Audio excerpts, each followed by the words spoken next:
最近珠海嘅樓市真係一波未平一波又起，當時有啲吹上天嘅樓盤，而家交樓就維權；有啲樓盤咧係遲遲未交樓嘅，有啲樓盤咧係交標減配嘅，咁有啲樓盤交樓咧就漏水嘅，電梯有問題嘅，邊幾個樓盤咧？你哋可以估估咯。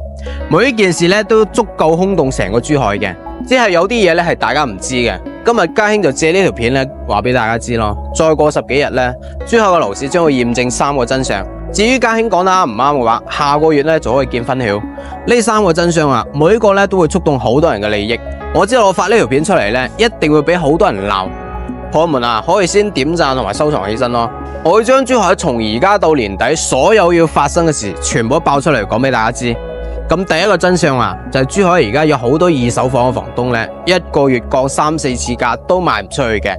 珠海嘅新樓咧，亦都係打住呢個花神、明星暗案各種嘅手段，你諗都諗唔到啊！咁呢度都有人講啦，我睇珠海嘅樓價好似而家都冇點降啦。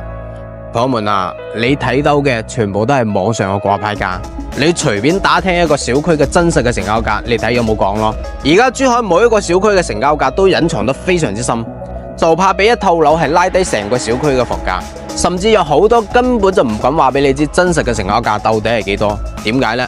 怕話俾你知你就唔買啦。呢一點呢，你唔使質疑。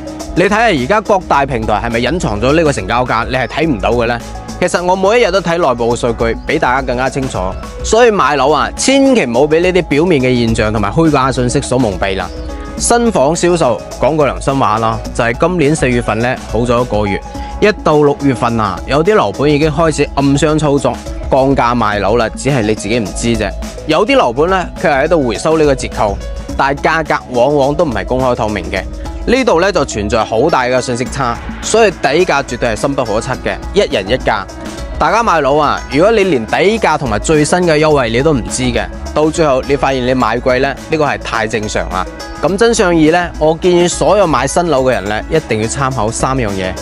第一樣咧就係發展商嘅口碑啦，有啲發展商咧雖然賺到盆滿缽滿，但係依然將呢個品質做得非常之差，將購房者咧當呢個水魚嚟劏。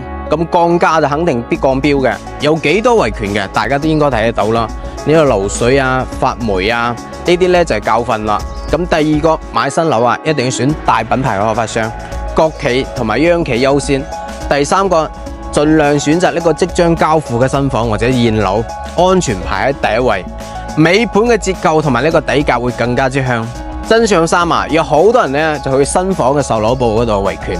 發現啊，有同一時期買嘅樓咧，同一棟同一戶折扣竟然可以相差幾萬甚至10幾萬嘅，呢個時候先知道啊，開發商咧絕對係睇人食飯，或者你買完之後啊，先發現樓咧係有不利因素嘅，本身俾人割韭菜咧就已經好唔爽啦，結果層樓交完樓之後咧，仲有存在呢個質量嘅問題。其實啊，有好多人買樓之前咧就存在呢個信息差，先會導致你踩坑嘅。咁買樓之前呢個底價不利因素你都搞唔清楚嘅，就糊裡糊塗買咗啦。咁7月份咧，珠海又有啲樓盤咧又開始下調呢個價格啦，優惠咧肯定比前幾個月大嘅，甚至乎有啲發展商喺原來嘅底價基礎之上，仲會額外俾你優惠幾個點，亦都有個別嘅發展商咧係回收咗幾個點嘅優惠。呢個時候大家嘅信息差又俾拉開啦，因為你根本就冇辦法知道，發展商都唔敢明住過嚟，只可以靜雞雞咁俾啊。原因有3個，第一個啊，可以割一個就一個，可以呃一個就一個。第二個啊，售價咧有關部門會管控嘅，唔係佢哋想調就調嘅。第三個啊，發展商必須要保證佢自己嘅利益，佢哋會做蝕本買賣咩？一定唔會啊！如果每個人都知道底價同埋不利因素嘅，咁層樓仲賣俾邊個呢？你仲會唔會買呢？咁喺珠海啊，無論你係買二手樓定係新房，你一定要搞清楚呢2個問題嘅。第一個咧就係不利因素同埋缺點，第二個就係底價啦。如果呢2點你都搞唔清楚嘅話，我勸你真係唔好出嚟睇樓啦，因為你出嚟睇樓咧，你大機率都俾人割韭菜嘅啫啊！售樓部嘅銷售同埋中介一定唔會話俾你知呢啲秘密嘅。